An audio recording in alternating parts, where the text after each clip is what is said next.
Hello, folks. It is Tuesday evening already this week. Going by kind of fast. I'm meteorologist Tom Convico with your weather update here for your Tuesday evening. Let's get started with that tower cam view there on Texas Street. This is the Cenla Broadcasting tower cam that we have. You can see some clouds hanging on across the area as the sun is getting close to setting.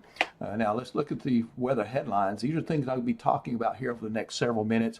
First of all, we are seeing a forecast where it's still going to be warm. It's going to be warm at night and it's going to be warm during the day. Rain chances do remain. In fact, I have a chance for rain every day in the next 7-day forecast, which is good news, but I got news for you there too. It's not high. And then a cold front is in our future. So we can kind of hang with that as well. And I know that is one thing that a lot of you have wanted to hear about would be the cold front and some rain chances. Now, looks at the low temperatures from this morning. We see readings mixing 50s and 60s, kind of an interesting and chaotic pattern. Not much, to hang your hat on as far as a pattern. 64 in Natchez, 54 just over toward Winfield. We had here in Rapides Parish, it was in the 56 at Estler Airport, but you head over toward the Adams Path subdivision, just in the rural areas of Pineville to the east, it was 62 degrees. So a pretty good difference there. And that is explained by the presence of the cloud cover as well as maybe some local terrain effects there. Temperatures now are continuing to drop through the 70s, maybe a few 80s kind of straggling through there. And then looking at the national satellite imagery, we find that we do have the still kind of influx of some tropical moisture from former Hurricane Norma, but there's also a non-tropical system, extratropical system, or a storm system, whatever you want to call it, off the west coast. So you see some energy there coming into the Pacific West. We also see our friends to the west of us in Texas, Oklahoma, in New Mexico, and even up into Missouri. We're getting some rain out ahead of that. But notice here, there's just hardly anything happening as far as we're concerned there. So looking at the satellite and radar, now we're going back on a local scale now with our Barron model as we see rain chances come into the forecast for Wednesday. Notice that it's there, but it's not much. It's going to be limited to the afternoon and early evening hours, and don't take this as exact truth. Like, for example, at Wednesday, 3 o'clock, we got a pretty good shower over Oakdale. That certainly may not happen, but it gives you an idea that there is a small chance for rain for us during the afternoon and evening Wednesday. Now let's play it out into Thursday in the same time period.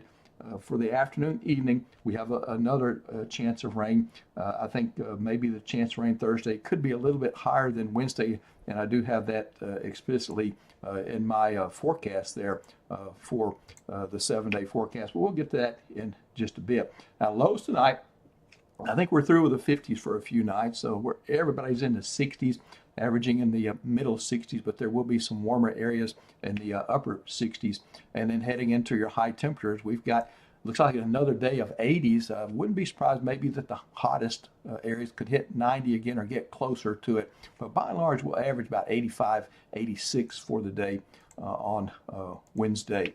Let's run into the rainfall potential. This is what's happening for our friends out west. So notice what's happening for them and what's not happening for us is the rain.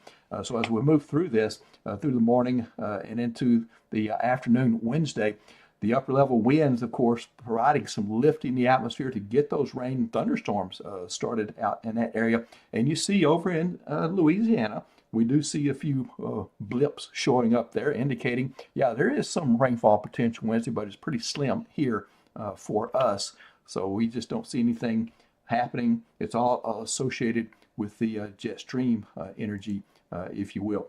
Now let's come back into the rainfall potential and see and have that move through. Again, to the north, that's where the rainfall potential is. And that, of course, means that they're going to get it and we're not. And what about severe weather? That's always a question. We're in the cool weather severe season, which extends October through March down in this area. So the upper level system will interact with the moisture, and a few strong to severe thunderstorms could develop over in that particular world. And the upper level ridge continues to hang on here across the deep south. That is your warm bubble of air, kind of like the heat dome that entrenched over the area this summer. Same kind of guy. And this one is strong for this time of year. The difference is, hey, that was August and July. This is late October heading into November. So it is a good bit cooler. Instead of the 105s to 110s, we're getting 90s and some upper 80s with that. Let's run into the 7-day forecast then. We can look at that, working into that forecast. Here we go. Let's see. This is not advancing. Let me run into it there. That should maybe that should make it go. Well, it's not going.